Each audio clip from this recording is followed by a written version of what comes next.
They fired me at 2:47 on a Wednesday afternoon. 20 minutes later, their $300 merger was dead. They just didn't know it yet. My name's Leonard Garrison, Lenny to most people. 52 years old, 15 years at CoreLink Systems. For the last 12 months, I'd been the only person standing between them and the biggest deal in company history. Not the CEO, not the fancy new COO, not the lawyers billing $400 an hour. Me. The guy in the corner office nobody remembered existed until something broke at 2 in the morning. Here's what they didn't put in that termination letter. I was the only person in the building with federal clearance to sign off on the Macrovia merger. The only one. Third-party signatory, neutral witness, clearance liaison, and they just walked me out like a security threat. That morning started normal enough. 0600, old core habits die hard. I had 3 monitors open by 0630, 2 cups of black coffee getting cold on my desk, and a post-it note that said, "Ask legal about Clause 9C," circled in red marker. Behind me, the office hummed with startup energy. Project managers swaggering around, developers arguing about code, one intern playing the same 30 seconds of some song until I considered violence. I sat there reviewing the final compliance documentation for Macrovia. My name was on every page of the federal paperwork. I was the bridge between these two companies. Nobody else at CoreLink had that clearance. Nobody else wanted it. The training took 6 months of red tape and a psychological evaluation. They gave me the power, then forgot they did. I didn't mind being invisible. You get to build quietly while the loud people drown each other in buzzwords. I just wanted my systems clean, my documentation tight, and my coffee uninterrupted. Then Tate Caldwell arrived. The email came at 9:13 that morning. All hands mandatory, 10 sharp. Executive team intro plus org updates. That's HR speak for heads are going to roll. Tate was mid-40s, all jawline and caffeine, wearing a suit that cost more than my truck. He had that startup cult leader energy, the kind of guy who thinks synergy is a personality trait. He spoke for 42 minutes straight. Agility, modernization, legacy tech rot. People clapped like he was Moses with a Wi-Fi connection. I just fixed a broken data bridge nobody else knew was failing. 3 hours later, Angela from HR knocked with 2 people behind her. One with a clipboard, one with dead eyes. "Lenny, can we speak privately?" They led me into a side room. No water, no eye contact. Just a manila envelope slid across the table. Tate didn't even show up for it. The letter was corporate doublespeak, shifting core competencies. Role no longer aligns with strategic vision. I was still reading when clipboard lady said, "Badge and laptop." Before 3 p.m., the other one added, "Security's been informed." I stood up, walked to the door. On the front desk monitor, someone had posted an internal alert with my employee photo. Red letters. System access revoked effective immediately. Not "thanks for your service," not transitioning out, just a warning, like I was dangerous. I'd trained their last 3 CTOs, kept their biggest deal alive with coffee and late nights, missed my son's wedding rehearsal to babysit a server migration, and now I was a threat. I didn't cry. That would have been a gift. I walked back to my desk and packed my things. Everyone avoided eye contact. Riley Hoffman, my assistant, mouthed, "I'm so sorry," from across the floor. I gave her a nod and walked out. Then I did 2 things. First, I handed my badge to security. No scene, no speech, just quiet. Second, I sat in my truck and opened my phone. I accessed my Secure Vault app, found the encrypted key store, and deleted 1 key. Not a password, not a file.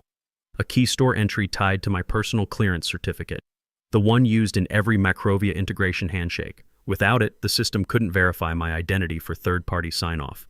Without it, the merger couldn't close. Without me, they were holding a live grenade with no pin. I didn't smile, didn't cackle. I just drove away. Hands steady, eyes forward. They thought they were moving forward, but they just burned the only bridge they couldn't replace. I stood in my doorway for 5 minutes, staring at my keys. The house was too quiet. No Slack pings, no emails, no "Hey Lenny," quick question followed by 3 hours of free labor. Just the kitchen clock ticking.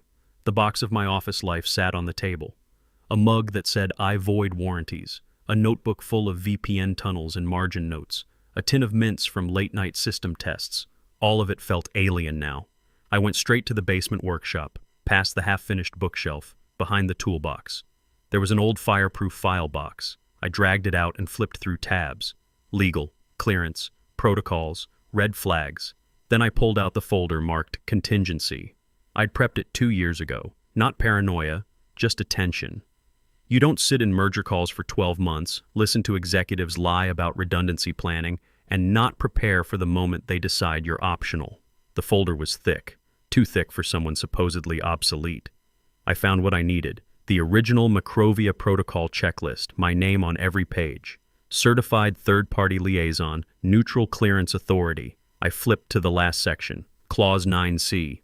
Termination of named liaison without formal substitution and recertification, voids compliance status, and suspends legal standing of acquisition protocol. Plain English, fire me without replacing me properly, and the merger becomes a $300 million paperweight. No Lenny, no deal. I sat down slowly. I hadn't told anyone about this clause because nobody asked. They just handed me coffee and assumed I'd keep things moving while they posed for LinkedIn.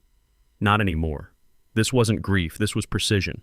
They didn't just fire me, they detonated their own timeline. And they had no idea yet. I sat there in the workshop until my phone buzzed. Mike Torrens.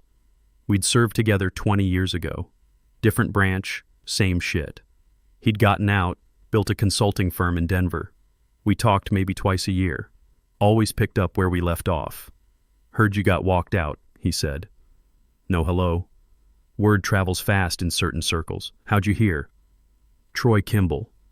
We did a contract together last year. He called me an hour ago. Said Macrovia's freaking out. Said you were the only one who knew how to sign off on the whole thing. I didn't say anything. Lenny, tell me you didn't. Didn't what? He laughed. Dark, knowing. You magnificent bastard. You deleted the key, didn't you? I have no idea what you're talking about. Right. Listen, when this blows over, I got a federal contractor who needs someone with your clearance. Real work. Real money. No Tate Caldwell bullshit.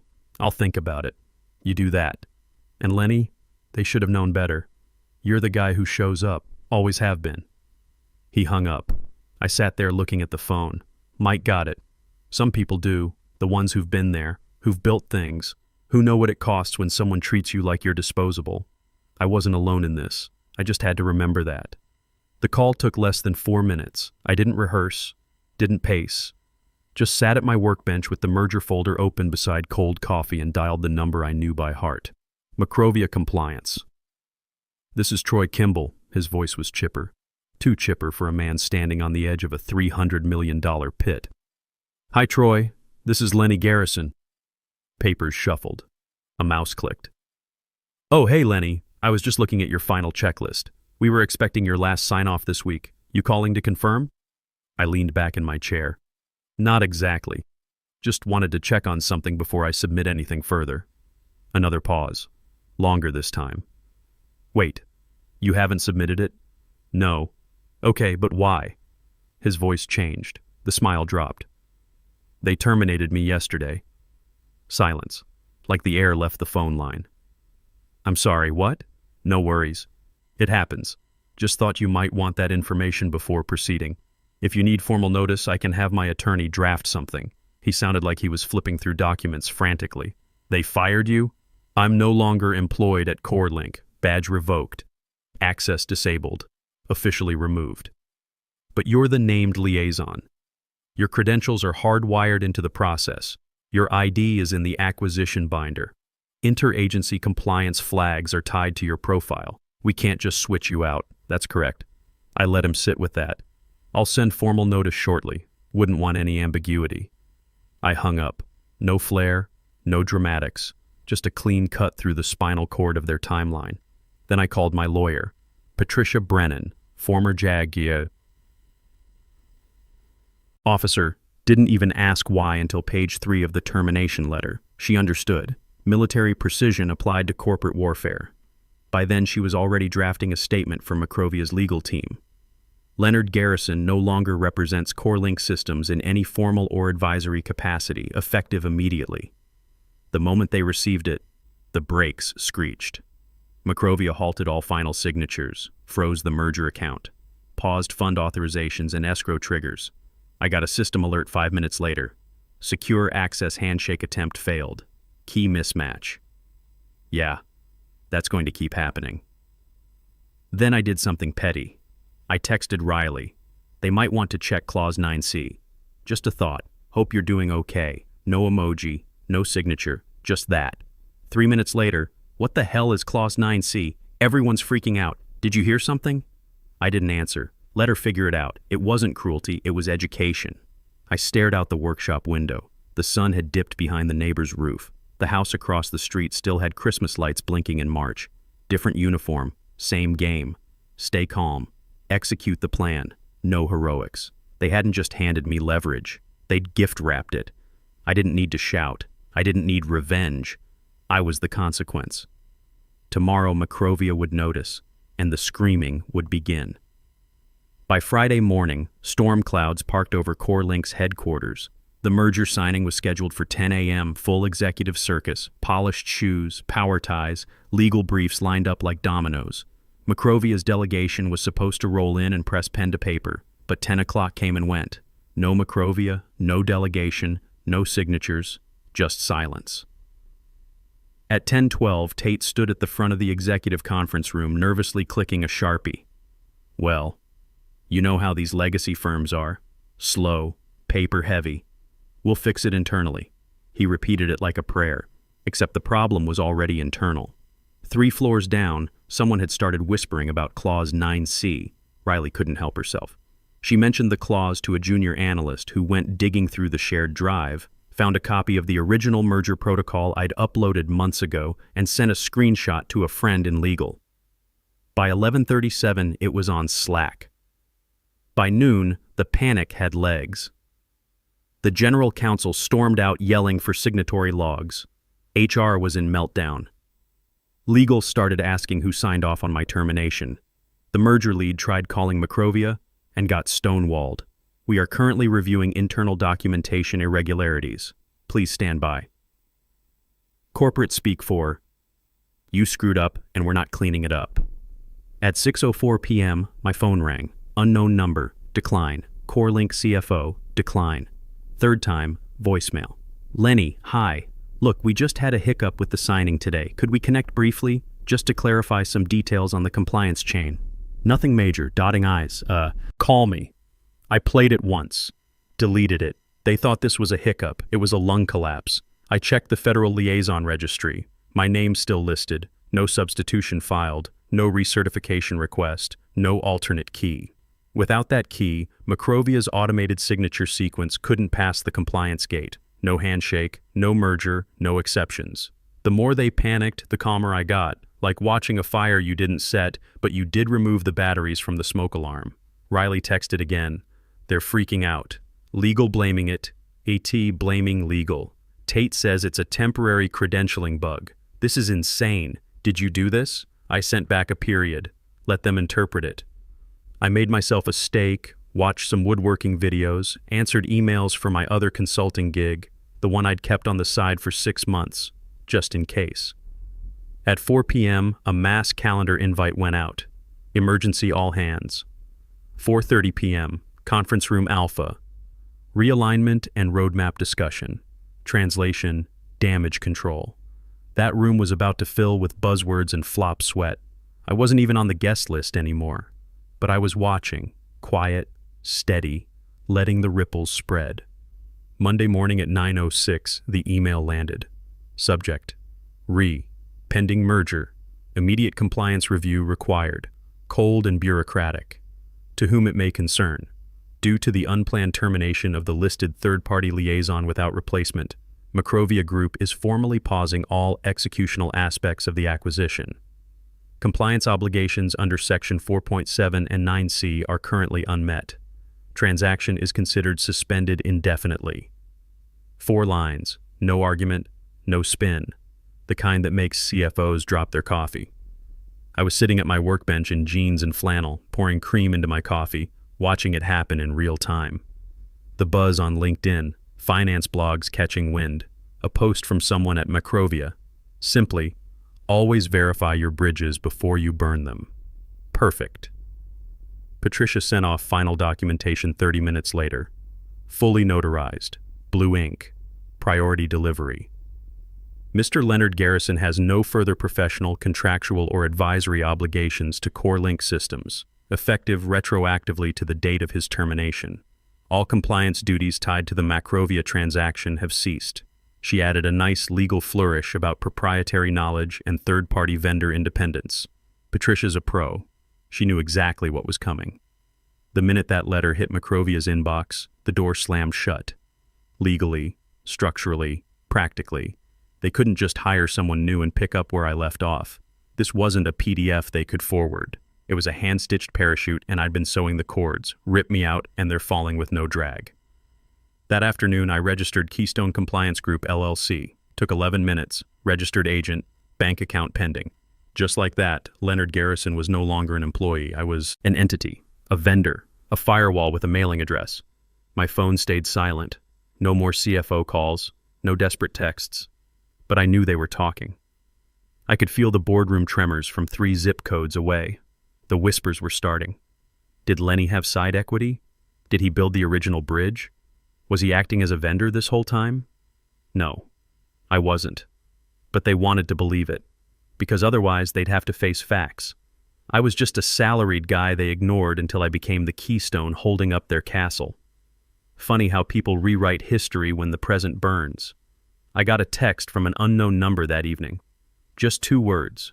Well played, no name, no signature. Probably someone from legal. Maybe Macrovia's COO. Maybe one of the ghosts who watched from the wings and never spoke. I didn't reply. This wasn't a game anymore. It was architecture. Clean lines, elegant collapse, a single screw removed, a single key store revoked, a signature never written. The betrayal was done. Now it was just work. Clean, simple. Somewhere downtown, Tate was probably sweating through his shirt while someone pointed at Clause 9C on a screen like it was evidence at a murder trial. I was adding a tagline to my LLC website draft. Keystone Compliance Group, built right, no compromises. It was about time someone remembered who built the bridge. It started with whispers in the elevator. Dry-mouthed, wide-eyed conversations executives think nobody hears. By mid-morning, it had become board-wide panic. Someone leaked a red-line document from Macrovia's legal team. Termination of Leonard Garrison voids acquisition standing. The phrase bounced through every hallway like a live grenade. Directors sat bolt upright. Phones rang without pause. Lawyers shouted over each other while PR frantically prepared contingency statements in case the news hit the press. It hit. A financial blog posted a blind item. Unnamed Ohio-based tech firm loses key compliance asset mid-merger. Deal in limbo. 300 balnes on the line. They didn't name CoreLink, but they didn't have to. Inside the building, the air turned to ice. The CFO called again. This time, no pleasantries. His voice was high-pitched, cracking. Lenny, I swear to God, this is your fault. You're holding us hostage. Do you understand the position you've put us in? This could kill the company. You can't just walk away. I didn't answer. Just watched the screen buzz on the workbench. Then it stopped. Then again. Voicemail. His tone had changed. Now pleading. Lenny, we're willing to be flexible. Please call me back. We can work something out. Macrovia won't accept anyone else. They keep saying material personnel discrepancy. Legal says you were never replaced. It's a technicality, right? We can fix it. Please just talk to me. Click. I deleted it without listening again. It wasn't a technicality, it was the whole structure. They hadn't just removed a cog. They'd lit a match to the foundation and acted surprised when the roof caved in. Macrovia wasn't budging. No workarounds, no acting liaison, no emergency substitutions. Their final response was 3 lines. We do not accept interim authorization under Clause 9C. Acquisition terms voided. Contract suspended. Tate tried to spin it in a meeting, said they'd rebuild the trust. Someone in legal reportedly laughed out loud. The finance lead looked like he was about to cry. Then they made a mistake. They thought they could salvage this the old-fashioned way, with charm, with pressure, with in-person theatrics. So they sent someone to my house, late afternoon. Gray Lexus parked awkwardly across my driveway. A man in a blazer stepped out, holding a manila envelope and desperate hope. He rang the bell, waited, rang again. I was inside, lights off. sitting in the workshop with a beer and classic rock humming in the background, flipping through licensing terms for a new client inquiry. He knocked. I didn't move. I watched him on the doorbell camera, pacing, checking his phone, muttering. Finally, he left the envelope wedged in the screen door and drove away. I let it sit there until the wind blew it off the porch. I didn't need to open it. I already knew what it said. Apologies. Offers. Vague hints at reinstatement and restoring alignment. They still thought this was about a job. They didn't understand I'd already built a new world from the pieces they threw away. This wasn't a grudge. It was just done. By Tuesday morning, the tone inside CoreLink had gone from damage control to full cardiac arrest. The board called an emergency session. No PowerPoints, no catered breakfast, just red faces and clashing egos. The kind of meeting where people talk so loud you forget there's a fire.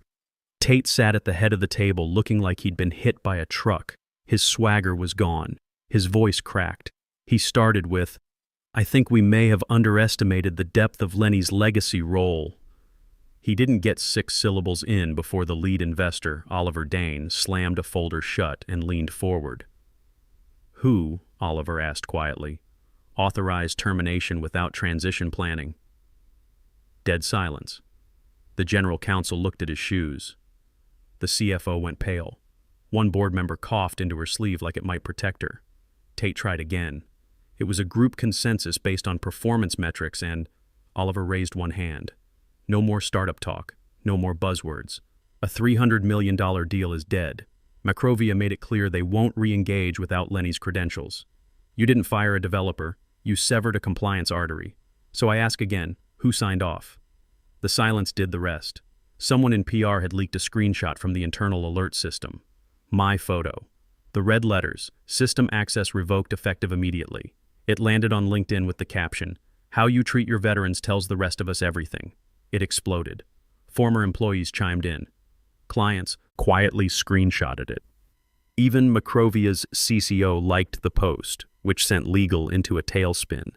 Someone printed it and brought it into the boardroom. Nobody wanted to look at it. Nobody dared throw it away. That afternoon, Tate sent a formal offer through HR. Double salary, title bump, enhanced authority. The email hit Patricia's inbox like a Hail Mary wrapped in tinsel. She forwarded it with one question. Want to ghost them or write back? I told her to write back. Her reply was surgical. Mr. Garrison appreciates your revised offer. However, he no longer holds employee status at CoreLink Systems. Should your organization wish to re-engage his expertise, Keystone Compliance Group LLC is available for limited licensing of relevant services. Market rates apply. Retainer required. Engagement subject to availability. Short, clean, no drama, just facts, no more badge, no more politics, no more tape. That evening, CoreLink's internal chat exploded again. The offer had leaked. Someone in HR, probably fed up, pasted the response into a staff thread. It circulated faster than any memo Tate ever wrote. The narrative flipped. The same people who'd barely looked at me now whispered my name like a myth. Not just that guy from compliance, but the man who brought the merger to its knees without raising his voice. Riley messaged again. "You really said double it and walked away, huh?" I didn't reply. She wasn't wrong. I hadn't burned the bridge. I just turned it into a toll road.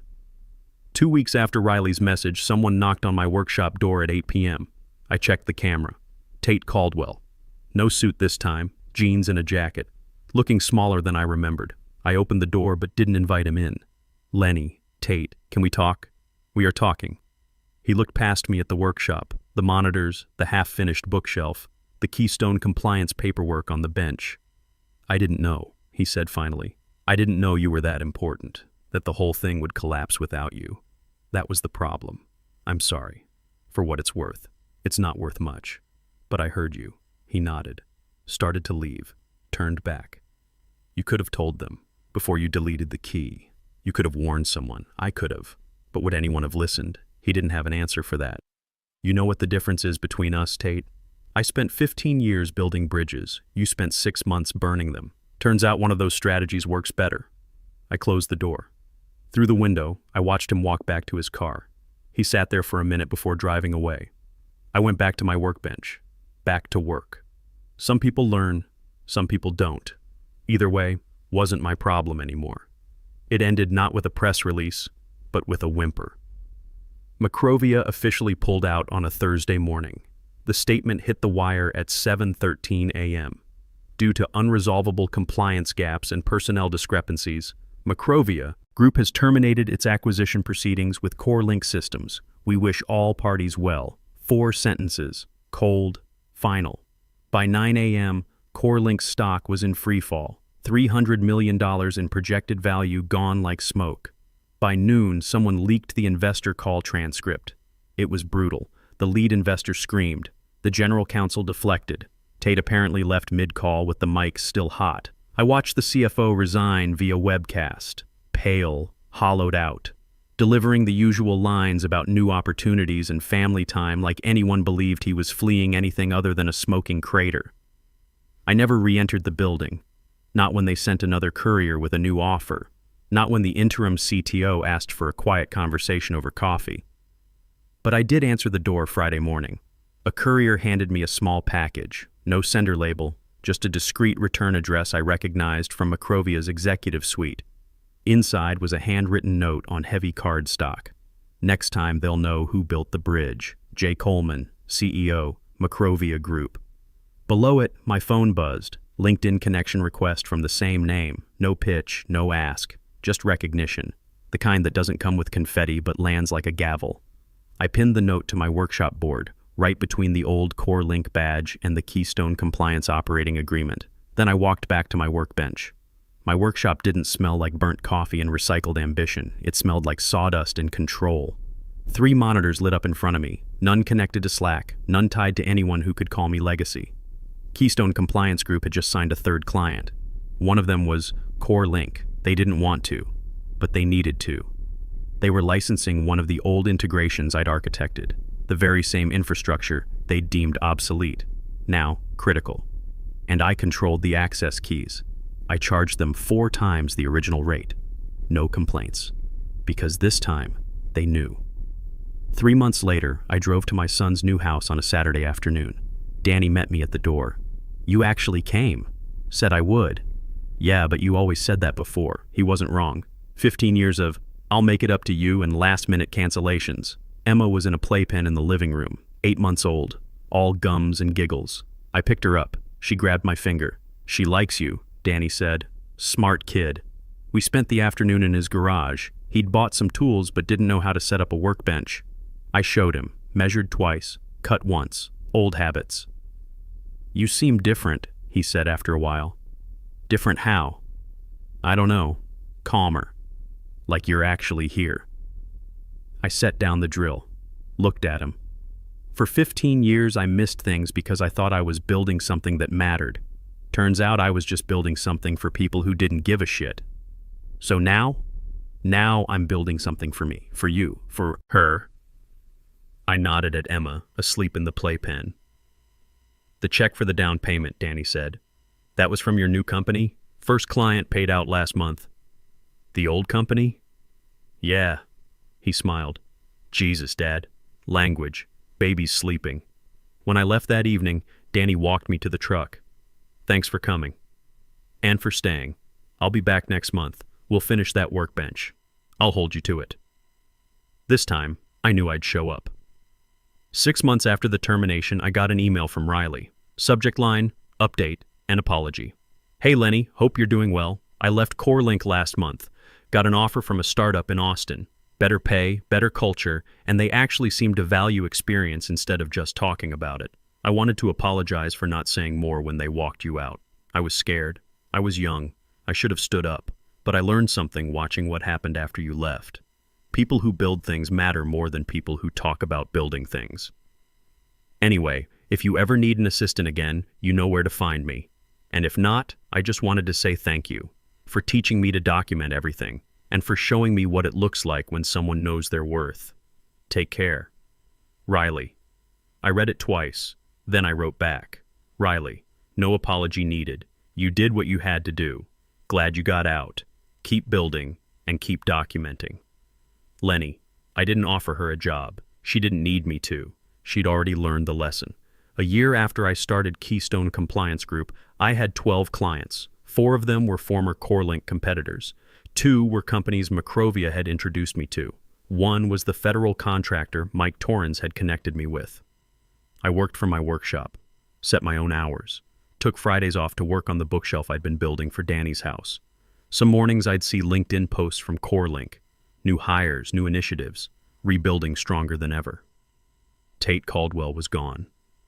Quietly pushed out 6 months after the merger collapsed. No farewell post, no goodbye party, just gone. The company survived. Barely. They'd pivoted, restructured, brought in new leadership, but they never recovered what they lost. Not the merger, not the valuation, not the reputation, and definitely not me. Mike called one afternoon while I was sanding the bookshelf. Heard CoreLink's paying you now. 4 times what they used to. He laughed. You magnificent bastard. I told you they'd figure it out eventually. Eventually. Listen, I got another federal contract coming up. Need someone with your clearance and about half your patience. Interested? Send me the details. Will do. And Lenny, good to see you land on your feet. Not everyone does. Thanks for the heads up on Troy. And the contractor. That's what we do. Take care of our own. After we hung up, I stood there in the workshop looking at the bookshelf. Almost done. Emma would be walking by the time I gave it to Danny. Thought about Mike's words. Take care of our own. For 15 years, I'd thought CoreLink was my own. My team, my people. Turned out I'd been wrong about what own meant. People sometimes ask if I regret it. Walking away. Deleting that key. Letting a $300 million deal collapse. I tell them no. Because here's what I learned. You can spend 15 years building bridges for people who don't know they're standing on one. You can miss weddings and birthdays and quiet Saturday mornings because someone else's emergency became your responsibility. You can be invisible and professional and reliable and essential, and they'll still walk you out like you were the problem. So when they do, you have 2 choices. You can beg for your job back, accept their apology, go back to being invisible, or you can remember that you weren't just an employee. You were the bridge, and without you, they don't get to cross. Last week, I got a message on LinkedIn from someone I didn't know. Saw your story on a blog somewhere. Anonymous, but I knew it was you. I'm in a similar situation. Been at my company 11 years. They just hired a new VP who wants to clean house. I'm scared. Any advice? I thought about it for a minute. Then I wrote back. Document everything. Know your leverage. Build your own bridge. And never let anyone make you feel small for knowing what you're worth. He responded an hour later. Thanks. That helps. I closed the laptop and looked around my workshop. The morning sun was coming through the window. My coffee was still hot. The bookshelf was finished, wrapped and ready for delivery. And somewhere on my workbench, next to the Keystone Compliance paperwork and Danny's latest photos, was that note from Macrovia's CEO. Next time, they'll know who built the bridge. I picked it up. Read it again. They knew now. They all knew now. My phone buzzed one more time that morning. New email. Subject, respectfully requesting your terms. Another company, another integration project, another bridge that needed building. I set down my coffee, opened the laptop, started typing. Not chasing, not celebrating, just building. That's what I do. I build bridges. And this time, I own the toll booth.